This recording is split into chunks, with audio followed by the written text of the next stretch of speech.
warahmatullahi wabarakatuh. Berjumpa lagi dengan kita di pembelajaran akidah akhlak, khususnya untuk siswa-siswi kelas 8 Madrasah Sanawi Alim Kedaton Lampung. Baiklah, untuk anak-anak sekalian yang saya hormati, yang saya sayangi, mungkin kita agak cepat saja ya, karena supaya bisa lebih efektif dan semoga aja bisa efisiensi waktu. Baiklah, untuk anak-anakku, kita lanjutkan untuk materi kita. Minggu kemarin kita sudah membahas mengenai bab pertama, yaitu tentang pengertian iman kepada Rasul ya, yang disebut dengan Rasul, perbedaan antara Nabi dan Rasul, dan juga mengenai sifat-sifat Rasul. Saya ulang sedikit ya. Jadi yang disebut dengan Rasul itu adalah manusia biasa pilihan Allah yang mempunyai yang mendapatkan wahyu dari Allah dan mempunyai kewajiban untuk menyampaikan wahyu tersebut dan mempunyai misi tertentu. Bedanya Rasul dengan Nabi apa? Rasul dengan Nabi, ya kalau Nabi itu sama-sama mendapatkan wahyu Allah tetapi tidak mempunyai kewajiban untuk menyampaikan wahyu tersebut dan juga tidak mempunyai misi tertentu. Itu sedikit saya ulang tentang materi minggu kemarin. Dan sifat-sifat Rasul sudah kita bahas, ada 3 macam: sifat wajib, mustahil, dan jaiz. Sifat wajib itu ada 4 pembagiannya: sidik, amanah, tabligh, dan fatanah. Begitu juga dengan sifat mustahil, ya kadzib, khianat, hitman, dan balada ya. Terus untuk sekarang kita lanjutkan, yaitu mengenai pengertian Rasulul Asmi. Silahkan semuanya dibuka di halaman 12 ya. Mohon LKS-nya semua disiapkan. Buka LKS kalian di halaman 12, yaitu mengenai pengertian Rasulul Asmi. Sebelum kita bahas mengenai Rasulul Asmi, kita bahas dulu mengenai jumlah Rasul atau jumlah Nabi dan Rasul. Jadi ada hadis riwayat Ibnu Mardawih dalam Mukhtasar Tafsir Ibnu Katsir menjelaskan bahwasanya jumlah Nabi dan Rasul itu ada 24.000 ya. Jadi sangat banyak ya.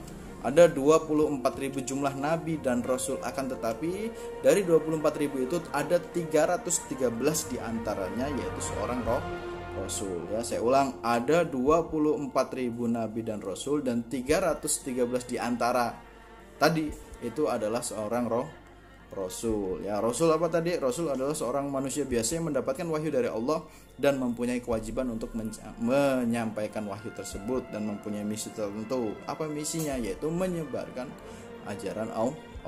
Itu yang disebut dengan Rasul. Jumlahnya 24.000, ada 313 diantaranya seorang Rasul. Terus dari 313 Rasul, sebagai seorang muslim kita kan beriman kepada Rasul. Jadi yang harus kita lakukan dari beriman kepada Rasul itu adalah salah satunya kita harus mengetahui nama-nama Rasul ya.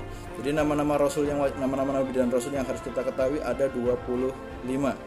Di antaranya Adam, Idris, Nuh, Soleh, Ibrahim, Lut, Ismail, Isa, Yakub, Yusuf, Ayub, Su'eb, Musa, Harun, Zulkifli, Daud, Sulaiman, Ilyas, Ilyasa, Yunus, Zakaria, Yahya, Isa, dan Nabi Muhammad ya. Ada 25 Nabi dan Rasul yang wajib untuk kita ketahui, yang harus kita ketahui ya. Jadi untuk anak-anakku saya berpesan, apabila ada yang belum hafal, mohon untuk dihafalkan ya. Jadi kita juga harus tahu nama-nama Nabi dan Rasul ya. Terus saya lanjutkan mengenai Rasulul Asmi ya. Dari 25 Nabi dan Rasul yang harus kita ketahui, ada 5 diantaranya yang mempunyai gelar Rasul Ulul Azmi. Sekarang kita bahas mengenai Rasul Ulul Azmi. Rasul Ulul Azmi itu apa? Jadi ulul secara bahasa artinya orang yang memiliki. Jadi pengertian ulul itu adalah orang yang memiliki. Sedangkan azmi itu adalah tekad yang kuat dan sungguh-sungguh. Jadi kalau kita gabungkan, Rasul Ulul Azmi adalah Rasul yang mempunyai tekad yang kuat dan sungguh-sungguh. Itu pengertian dari Rasul Ulul Azmi ya. Ada 5 jumlahnya yang mempunyai tekad dan sungguh-sungguh atau yang mempunyai gelar Rasul Ulul Azmi. Terus menurut Sirajuddin dalam buku Ensiklopedia Islam menyebutkan bahwa Ulul Azmi artinya orang-orang yang mempunyai kemauan kuat dan teguh. Sama ya, intinya sama-sama mempunyai kemauan yang kuat dan sungguh-sungguh. Itu menurut Sirajuddin dalam buku Ensiklopedia Islam ya. Terus saya lanjutkan, tadi karena disebutkan jumlah Rasulul Azmi ada 5, diantaranya yang pertama adalah Nabi Nuh, selanjutnya Nabi Ibrahim, Nabi Isa, Nabi Musa, Nabi Isa, dan yang terakhir adalah Nabi Muhammad.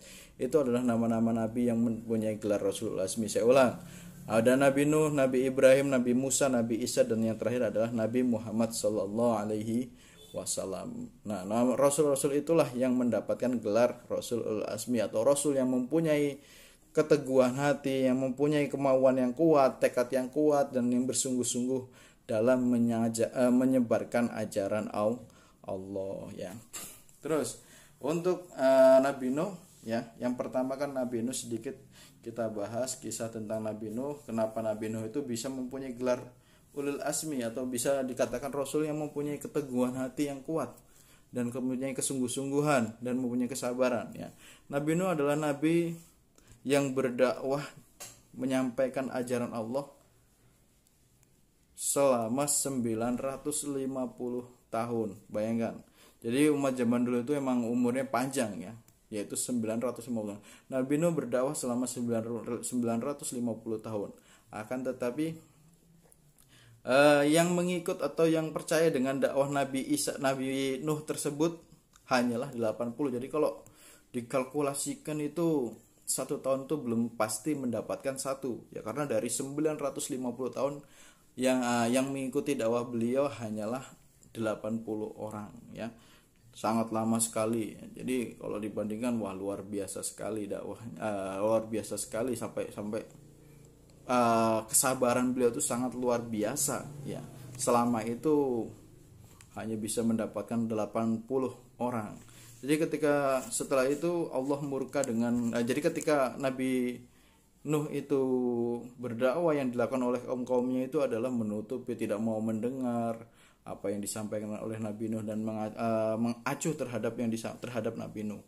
Kemudian Allah murka dengan kaum Nabi Nuh, sehingga Allah mendatangkan banjir bandang yang besar, kemudian menghancurkan seluruh umat Nabi Nuh. Bahkan istri dan anak beliau pun ikut hanyut dalam banjir tersebut. Itu sedikit kisah tentang Nabi Nuh. Selanjutnya tentang Nabi Ibrahim ya. Kalau kalian ingat, Nabi Ibrahim yang menghancurkan patung-patung itu kan ada alasannya.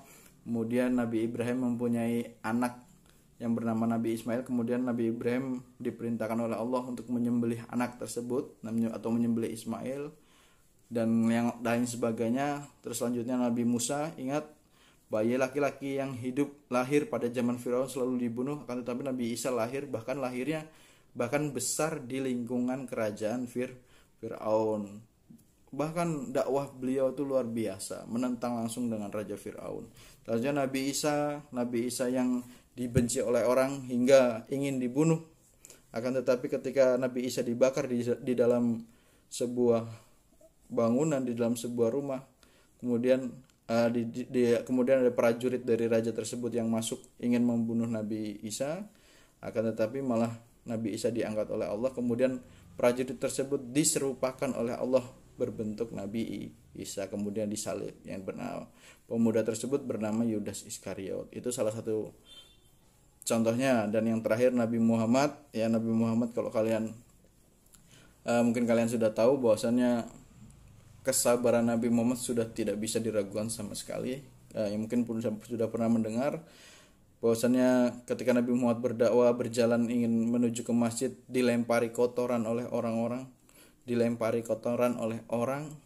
Nabi Muhammad tidak membalas dan tidak marah sama sekali ya. Bahkan malaikat itu ingin membalas, Nabi Muhammad melarang. Bahkan ketika yang melempari kotoran Nabi Muhammad itu sakit, Nabi Muhammad menjenguk dan mendoakan kesembuhan orang tersebut. Itu salah satu contohnya ya, contoh dari kesabaran dan keteguhan Nabi Muhammad dalam berdakwah. Orang yang ingin membunuh Nabi Muhammad dimaafkan oleh Nabi Muhammad. Banyak sekali contoh tentang kisah Nabi Muhammad, sehingga nabi-nabi tersebut mempunyai gelar Rasul Ulul Azmi ya. Itu sedikit mengenai pengertian Rasul Ulul Azmi. Saya kira cukup. Untuk selanjutnya kita anggap selesai di materi kita bab 1 ya. Berarti pertemuan kita di bab 1 ini cukup. Untuk pertemuan selanjutnya mungkin kita langsung masuk ke materi bab 2 ya. Baiklah, untuk anak-anakku, untuk absensi pembelajaran seperti biasa, yaitu silahkan isi kolom komentar dengan nama beserta kelas kalian ya. Dan jika ada yang ingin ditanyakan mengenai materi ini, silahkan beri komentar atau mungkin bisa langsung pribadi dengan Bapak. Bisa langsung chat pribadi dengan Bapak melalui kontak WA ya. Saya kira cukup untuk pertemuan hari ini. Kurang dan lebih mohon maaf. Semoga kita selalu diberi nikmat sehat, jauhkan dari bala, dan dimudahkan rezekinya oleh Allah. Kurang dan lebih mohon maaf, kepada Allah saya mohon ampun. Saya iri. Assalamualaikum warahmatullahi wabarakatuh.